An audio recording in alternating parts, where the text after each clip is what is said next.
Shalom Bapak Ibu yang diberkati oleh Tuhan. Pada hari Selasa ini kita telah memasuki bulan Juli tanggal 1, di mana kembali lagi kita akan mempelajari pelajaran sekolah sahabat kita yang berjudul Para Bidan Ibrani. Apa yang menjadi materi atau teori dan bagaimana kisah dari para bidan Ibrani? Nah, sebelum kita mempelajari akan firman Tuhan melalui buku pelajaran sekolah sahabat, kita bersatu dalam doa.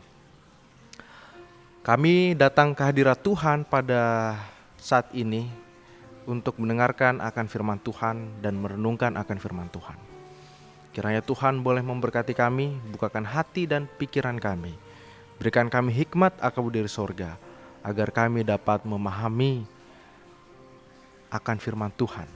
Berkati hamba yang akan menyampaikan, sekiranya Tuhan mengurapi hamba, agar tutur kata yang boleh hamba sampaikan seturut dengan sesuai firman Tuhan saja.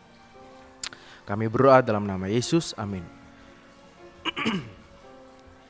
Para bidan Ibrani. Kemarin kita sudah mempelajari tentang latar belakang Keluaran. Dan kemarinnya lagi kita sudah mempelajari bagaimana penyertaan Tuhan terhadap bangsa Israel di Mesir.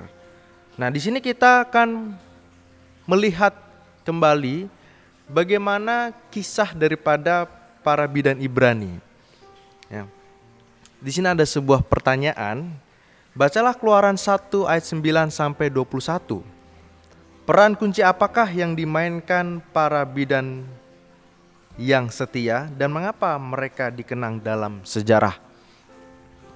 Kalau kita lihat sekilas di dalam Keluaran 1 ayat 9 sampai 21, saya mulai mengambil dari ayatnya yang ke-15. Dan di mana Raja Mesir memerintahkan kepada para bidan-bidan yang menolong perempuan Ibrani.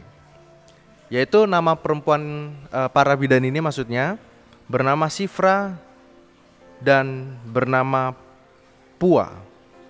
Nah, kata Raja Mesir seperti ini. Apabila kamu menolong perempuan Ibrani pada waktu bersalin, kamu harus memperhatikan waktu anak itu lahir.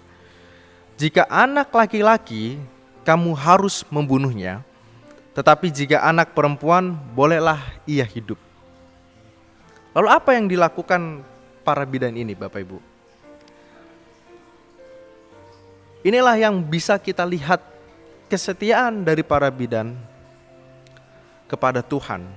Yang dimana Raja Mesir atau Firaun menyuruh para bidan ini untuk membunuh jikalau anak daripada perempuan Ibrani ini tidak laki-laki, maksudnya tidak perempuan. Di sini dikatakan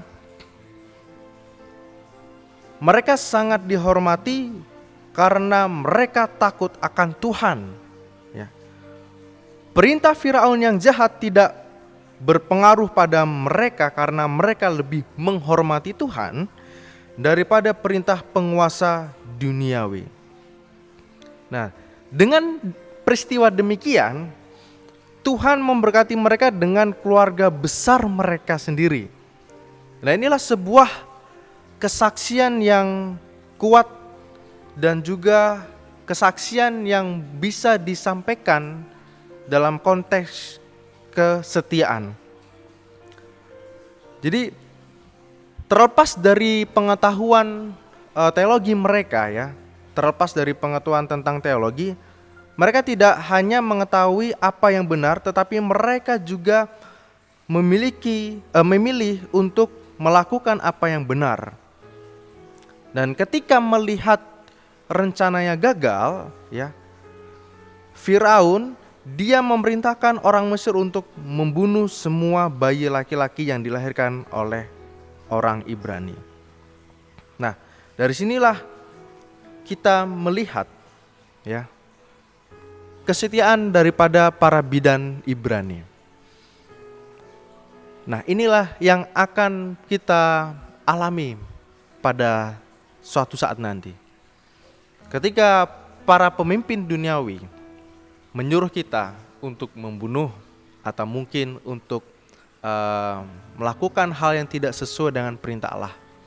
Yang menjadi pertanyaannya adalah, apakah kita sanggup setia kepada Tuhan? Dari kisah para bidan Ibrani ini mengingatkan kepada kita bahwa di akhir nanti kita akan memiliki dua pilihan. Hanya dua pilihan. Kita mengikuti Yesus atau kita mengkhianati Yesus. Justru pada saat ini kita boleh memperkuat iman kita dan kita juga boleh mendekatkan diri kita kepada Tuhan. Karena mungkin saat ini kita menganggap itu hal yang belum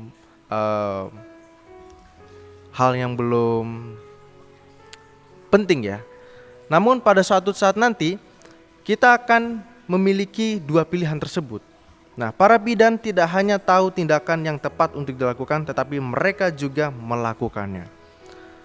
Apakah pesan yang jelas di sini untuk kita?